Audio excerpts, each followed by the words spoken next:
Το έκανα εγώ για να το γλιτώσεις εσύ. iOS 26. Λοιπόν, ένα από τα χειρότερα developer beta που έχει βγάλει ποτέ η Apple, καθώς τρώει άσχημα μπαγκαρίσματα. Αν πάμε ρυθμίσεις, μισό λεπτό.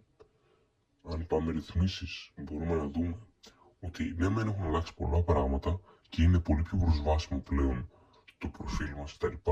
Επίσης, η Siri έχει αναβαθμιστεί με το AI, καθώς όπως γνωρίζουμε ήταν εκτός Ευρώπης, αλλά βλέπουμε ότι έχει αναβαθμιστεί, εντάξει, όχι στο τελικό επίπεδο, αλλά έχει αναβαθμιστεί ως iOS 26. Οκ, είναι μέρος λογής του βλέπουμε είναι stable iOS 26 beta, οκ. Αυτά από εδώ, γενικά ναι. Επίσης, μεγάλη αλλαγή στην μπαταρία, καθώς βλέπουμε ότι, οκ, 12% και πριν 5 λεπτά είχε 16 χωριστικά να το αγγίξω.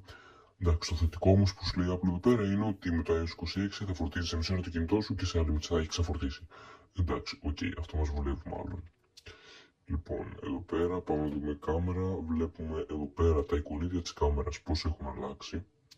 Αργή κίνηση, ναι, βίντεο, φωτό, βλέπουμε έτσι πάρα πολλά πράγματα και αλλαγές. Εδώ πέρα πιο απλό και προσβάσιμο προφίλ στις κάμερες. Εδώ πέρα βλέπουμε το glass effect, μπορούμε να το πούμε και έτσι.